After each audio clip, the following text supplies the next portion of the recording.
Hi there, my name is Igor, we're at Level Performance, and on behalf of the entire team, I present to you our pride and joy, our performance modification program for the 992 generation Porsche 911 Turbo S. We bought one of the first ones in Russia in order to develop the hardware. And not just a one-off for setting records, no.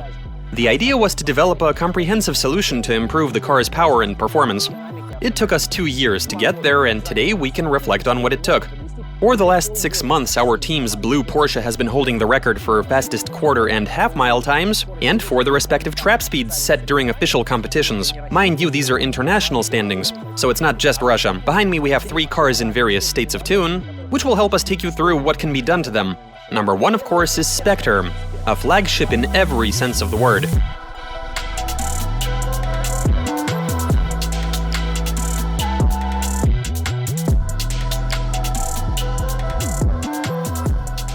The red car represents stage 2 dialed up to 11. It lives 2,000 kilometers away from Moscow, so we left the stock inlets and air filter but upgraded everything from there. The intercooler, exhaust manifolds, and the exhaust itself serve to optimize engine load, and we squeezed everything we could from the stock turbos.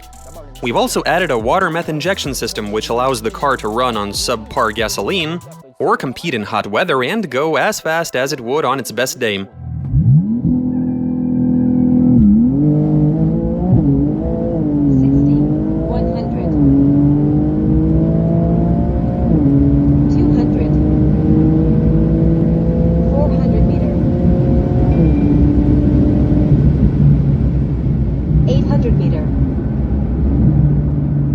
Again, this car is going to be driving far away from Moscow.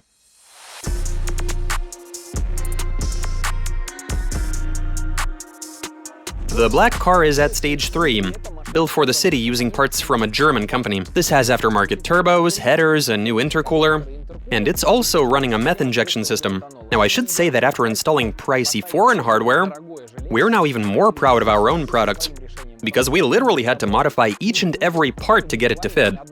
Installing the intercooler required we trim all of the ducting. The flanges on the headers formed a 1.5 mil gap when seated, and the exhaust wouldn't fit, period. We actually cut the whole thing to bits and welded it back up again.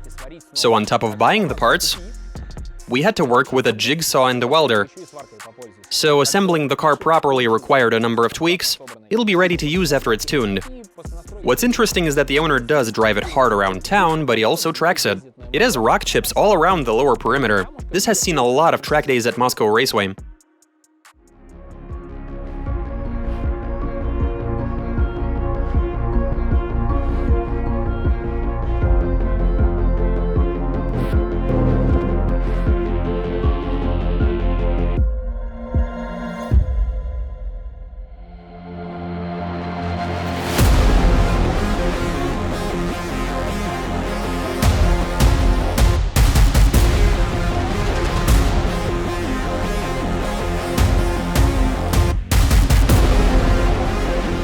Now this Stinger is number 1 out of 13. Stinger is the name of a body kit made by a company called TopCar. There were green ones that came after this, red, brown, and even carbon ones. But this two-tone car wound up in our hands, and I like that it attracts people's attention. I mean, in terms of focusing on results, I would prefer a lightweight stock shell with the bare minimum of add-ons, which is the route we took with the blue car. That only has one optional extra: the stereo system, which doesn't even add any weight. Everything else we decided to remove. Anyway, it's nice that people look at the car, and that our flagship build is based on a car with stylish bodywork.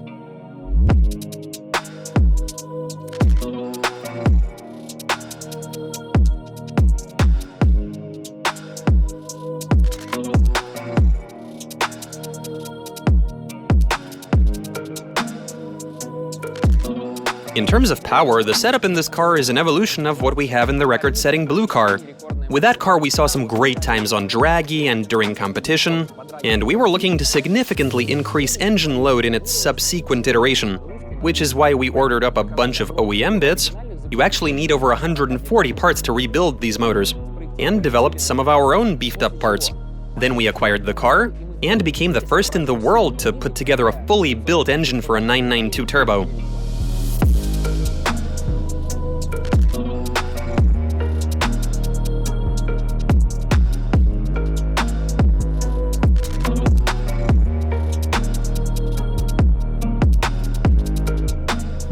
Hello everybody, my name is Yuri. I'm from the engine building department at Level Performance. In late 2021, I was tasked with developing a set of reinforced parts for the 9A2 Evo engine. This motor is one of the latest developments made by Porsche, and its main distinctions from the previous 991 generation model include piston stroke that's 1 mm shorter, revised intake and exhaust channels. Also, the valve diameters are different. So one of the weaker points of the engine from the previous 991 generation is the connecting rods. Even on cars with Stage 2 kits and an aggressive tune, you ran the risk of bending or even breaking those rods. And as such, one of the very first reinforced bits we developed together with a company called DP Engine Parts were in fact the rods. These are billet connecting rods. They're made from forged steel, and they were designed a certain way with our particular application in mind. Also, the cylinder head bolts were replaced with studs that were purpose-made from tool-grade steel. We wanted to avoid blown head gaskets.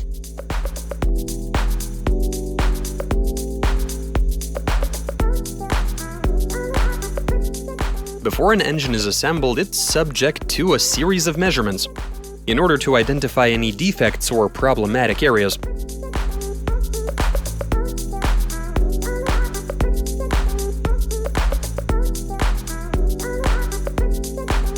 When assembling these engines, we only use OEM specialty tools.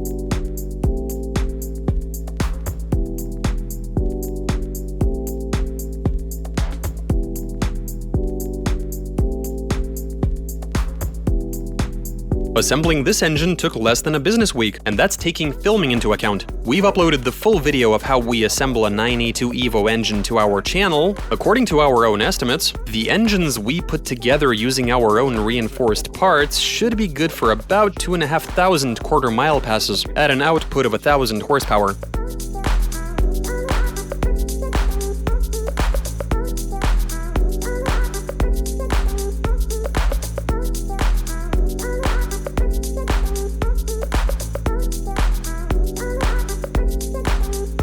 With the new rods, we can afford to really push the engine when tuning it, and seriously increase the torque, which is why the supporting hardware for this motor includes our full turbo kit, from intake to exhaust port, from valve to valve. These 3D printed Inconel headers have optimized flow, and have already proven themselves on our blue car. They allow for reducing the back pressure, piling on load with more aggressive ignition timing, and getting as much energy as possible to the turbochargers. Those are bigger than stock. We're running American-made LEVELxDP. They have a fantastic profile for both the turbine and compressor wheels, and we expect them to be supremely effective. All of the flanges are factory spec. The two exhaust manifolds weigh in at 2.4 kilos. Compare that to the stock 7.6. Why hello. Let me show you guys what we offer for the 992 generation Porsche 911. The intercooler is all aluminum, except for the plastic end tanks. The blow-off valve housing is also aluminum. The large and small tanks are made for optimized airflow. The intercooler cores are 30.9% larger compared to stock. The intercooler outlet is made to match our intake manifold, though it'll also work with the stock manifold. Because of the larger cores, the factory ducting can no longer be used, which is why we make our own in-house. We 3D printed out of plastic reinforced with carbon fiber. The intercooler itself can be anodized in any color. Now, in terms of usability, we do have to admit that the car doesn't have a trunk. The entire cargo area up front is taken up by the meth injection and the fire suppression system. Not that there's an acute need for it, with the mods we've done being fairly reasonable. This isn't a full-on race car. But the competition regulations do require us to run a fire suppression system in the case we have meth injection. We installed a cutting-edge system with 2 different types of active fire suppression foam, for the engine bay and for the cabin. The one for the bay is more aggressive, the one for the cabin is safer. Now, Porsches have a really stout firewall that totally isolates the occupants from the motor, which is why we haven't hooked up the interior side. Meanwhile, in the bay, we're running the most advanced system you can find, period. Now, the idea behind meth injection is to ensure stable engine operation in hot weather. In terms of things like air-fuel mixture, combustion, and power stroke, the engine works fine as it is, even in the heat, with our proprietary intercooler. However, when it's 25 to 30 degrees Celsius outside and the pavement is hot, methanol makes for a much more reliable run. The engine is way less taxed during a longer pull. So the meth injection system doesn't provide additional fueling or any sort of octane boosting effect. Its sole purpose is reducing intake air temps.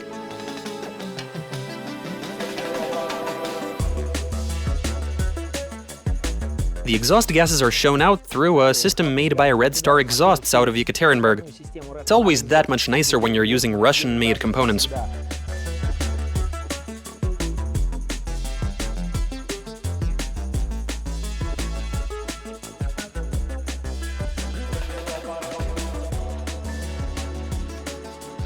One trick piece of hardware we've been saving for 23 is our intake manifold. We actually had it on an engine last winter, but we just couldn't get the tune right, because this car has some super complicated torque mapping. We had to remove it and run the car on the stock manifold, which hasn't even split yet, by the way. It's newer than on the 991s, and that must be why the plastic is still intact. But this winter we do plan to install the new one. We've figured out where to tickle the maps. We'll fit individual meth injection for each cylinder and try making more power. Everything we've learned this year tells us that we're ready for this hardware upgrade. This is the very first bit we made a hard copy of, which has also proven to be the most difficult to implement. That's why in the meantime it's been sitting on the shelf.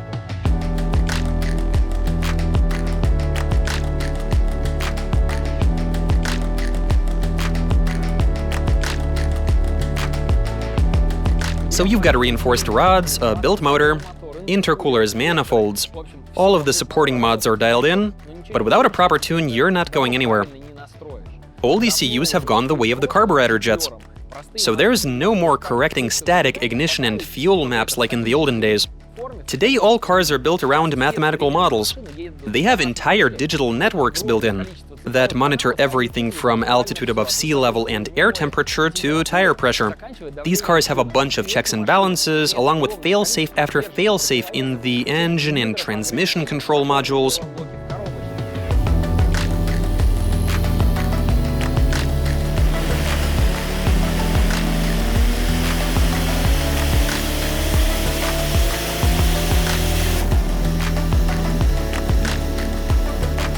Sometimes we miss the mark with hardware, especially if it's foreign. The blue car is running TTE turbos, but for this one we ordered a couple of American-made snails with larger wheels. They were in transit for 2.5 months. Customs clearance was an absolute nightmare, but they made it back, we slapped them onto the car, and we had no boost. The duty cycle was maxed out and they weren't creating any pressure. We replaced them with proven German-made turbos to set things straight. They're from the blue car, which we've ordered new turbos for just to get it back to baseline. So yeah, sometimes instead of an improvement, you get set back. It does happen.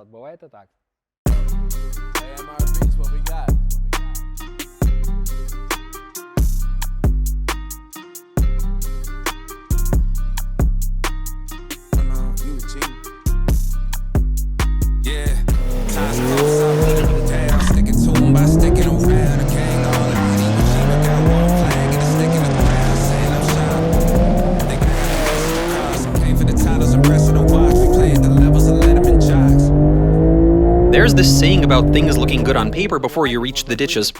That's modification in a nutshell. When we began tuning the gray 911, we thought to ourselves, okay, the turbos, intake, tune for the blue car, we got that all down. We're running 9.1 in the quarter mile, we just need to fine-tune a few things, make the car slightly faster, the engine more reliable, and we'll be good, right? Wrong, in reality things were a bit different. It took us a good 2 months to shake the car down. And this was mostly associated with the tuning. As it turned out, with the blue car, our old tuning strategy had run its logical course. We couldn't really take it any further. As soon as we tried to extract a bit more torque, that of course required extra air and fuel, and that's when things got a bit iffy, with the car misfiring every other run, cutting off power, and just refusing to accelerate like it's supposed to. After all, we are pioneers in modifying this platform, meaning we have to do all of the heavy lifting.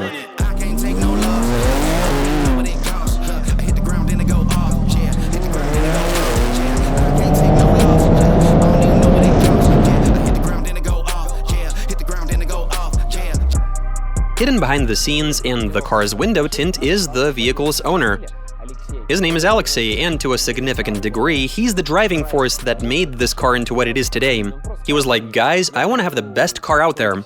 He had a lot of faith in us, both emotionally and materially speaking. He dropped the car off with a wad of cash and just said make it work. He set a time frame. When you're provided these sorts of resources and leeway, that is always deeply appreciated.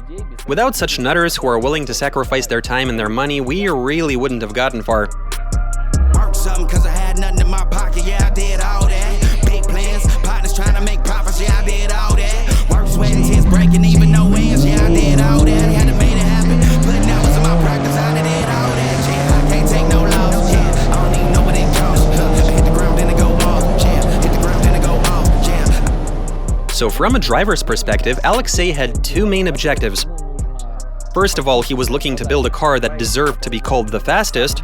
Second, he wanted competition to be an enjoyable experience. He didn't have much drag racing experience going in, but he's having a lot of fun practicing, and he's noticeably progressing from one event to the next. If given a car that's properly set up, which is admittedly outside of his control, he is more than willing to compete all throughout the 2023 season.